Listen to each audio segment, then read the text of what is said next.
What's up, everybody? Hello, hello. How y'all doing? We're back with another episode of FIRE15. FIRE15. That's right. I'm Doc. I'm Pastor Joy. PJ. The beautiful. Oh, gosh. The glorious. Thought we the lived in 25. illustrious, the mighty fine, as non-alcoholic wine, Pastor Joy. You done? Yes. Today, what are we talking about? Well, first of all, I gotta say, this is not a relationship podcast. Yes. Okay, yeah, no, it's not. However, we do at times talk about relationships and issues in relationships. We do. That take relationships to the next level, because you may be in a relationship, you may be headed toward one. Right. You may be just out of one, looking for a new one. You may be in looking for a new one. Wait. Yeah, people are serial daters. I mean, I hope they're not like, dating. Okay. Yeah. So like married, looking for a new. No. Looking for a new marriage. So we like to talk about life, and so there may be times we talk about kids, but today we're going to talk about something that I know is a pet peeve of mine. I don't know how you feel about it. It's a big pet peeve of yours. It's a huge pet peeve of mine. Yes. But we hear it all the time, and it's so common in culture, it's so common in relationships, so common in dating. It's just common, and it's the phrase, we just fell out of love. We grew apart. Yeah. And you feel like that's an impossible task. I think it's a whole bunch of baloney. And why do you feel that way? Because I feel like it's skirting the real issue. Which is? Which is accountability. Oh, wait. Shots fired. So a person that says they fell out of love isn't accountable?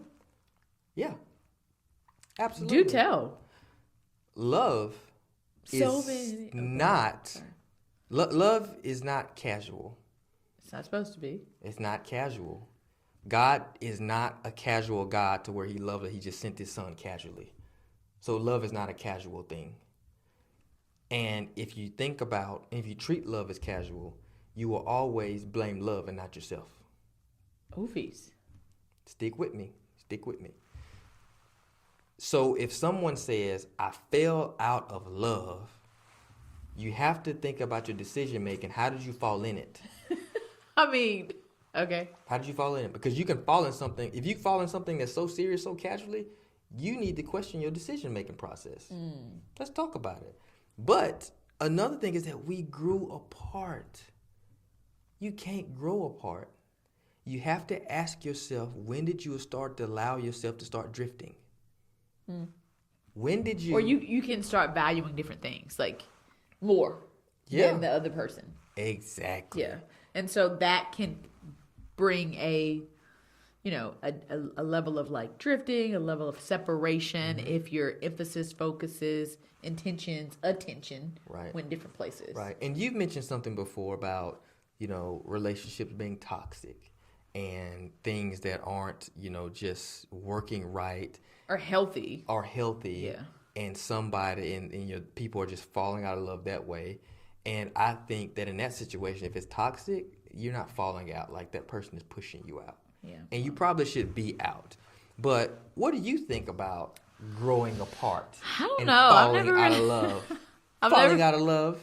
I've never really gave much thought to it. I think in the relationships prior to you, I don't know that I ever said we grew apart, we fell out of love. It just didn't work. Mm-hmm. You know what I mean? I don't know that I use that terminology or believe in that way or pattern or shape, because I try to be either all in or not. Mm-hmm. You know what I mean? So I think with my thought, when people say that, I'm like, oh, okay. And of course I ask questions like, how did that happen? How did you get to the point to where you decided that was the case? But I don't know that I have heavy feelings for it like you do. It's just kind of like.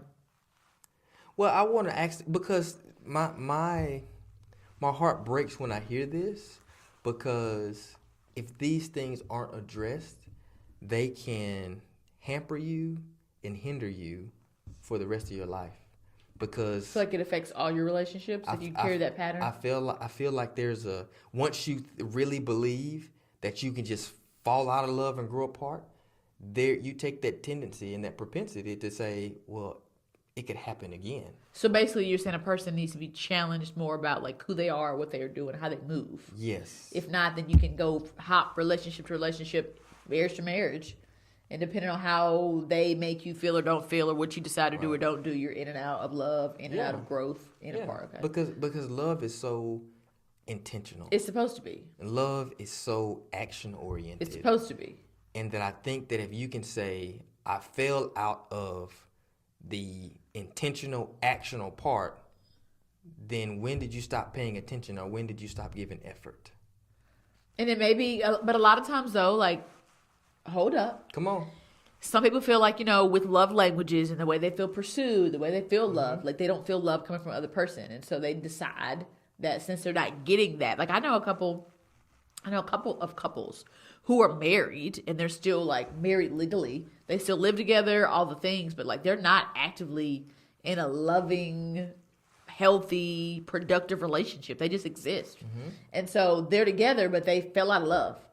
But I know, these are their words, not mine. Yeah. True. But when I talk to the wives or the husbands about like what happened, there was a point that there was an exchange or a lack of an exchange, or there was, an ask or desire for something that person, that the spouse A needed for spouse A to feel love. Spouse B felt like, it's not that serious, or they continue to ask, they pursued, they may have done counseling even, and that spouse B just didn't feel it. I don't want to say necessary because it sounds ugly, but they just didn't do what spouse A needed to feel loved. And so over time, the spouse A's heart was hardened because they felt like, okay, well, I need this to feel love, and they feel like it's not necessary. But at that point, they deemed their marriage growing apart, falling out of love, because the love that was once there grew cold. But you mentioned a very important point. And I think that, unfortunately, that's what happens in a lot of relationships. A lot of relationships. That's what happens in a lot of marriages, across the world.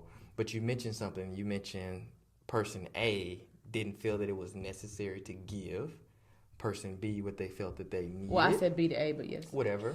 And then the other person's heart got hardened. It did. So now So they fell out of love. They grew apart. That's what they say. Before that happened, there are things that happened. I agree. So growing is always a result of what you eat.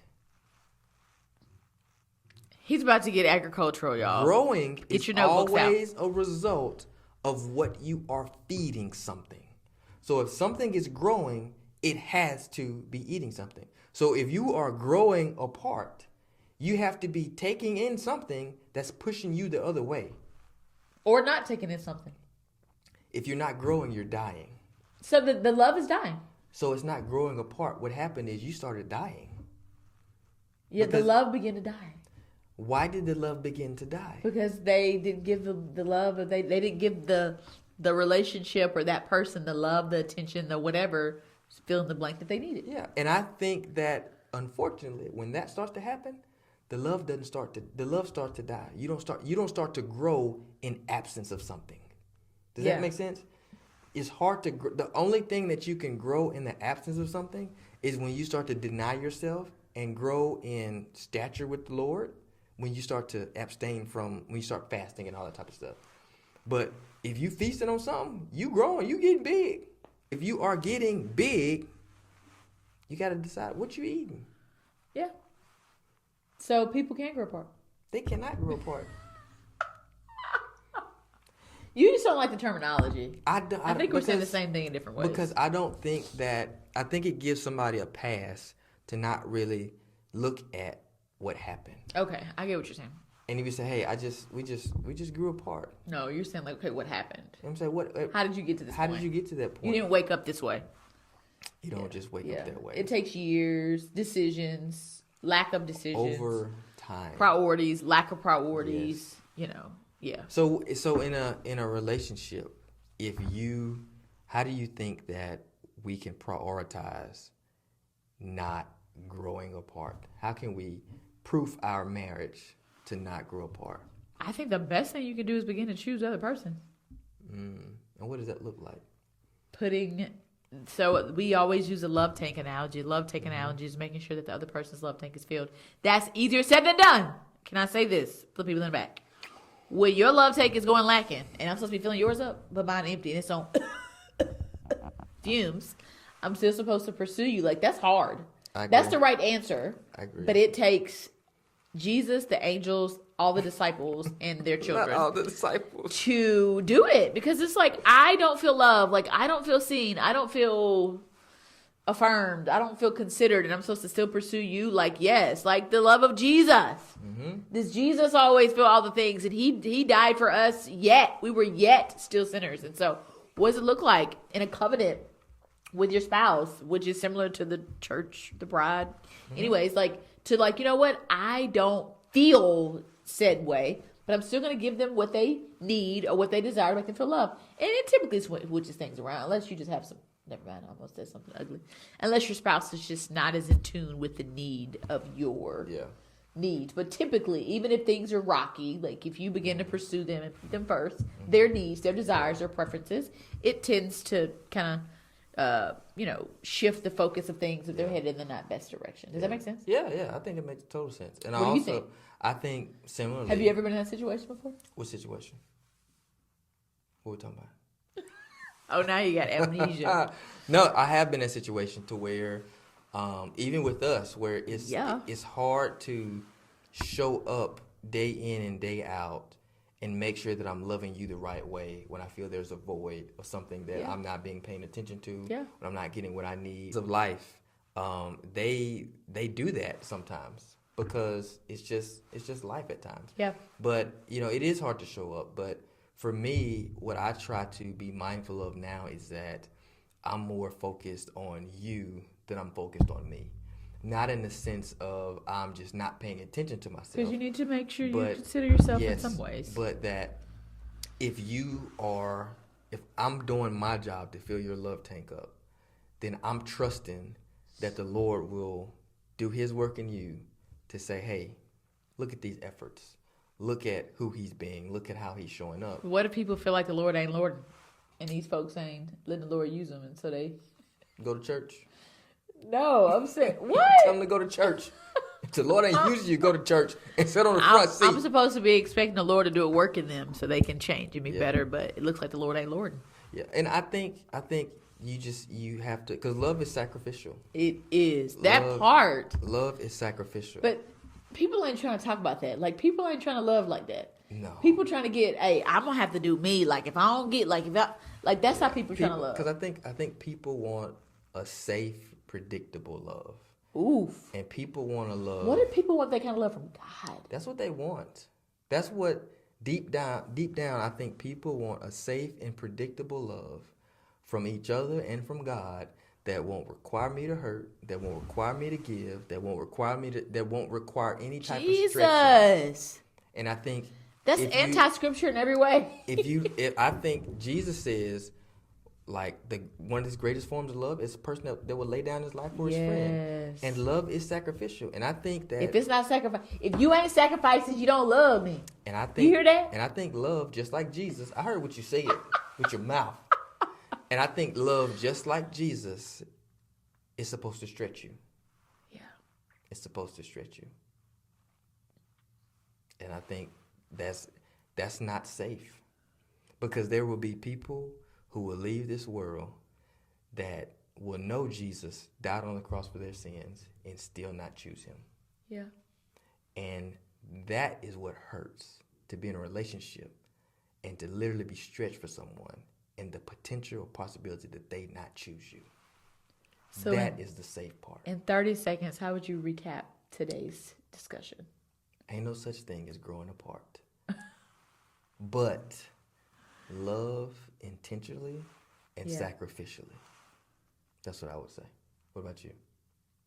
I think you said it all. You so fine. And close this out, Doc. Listen, we love you. Until next time, there's nothing you can do about it.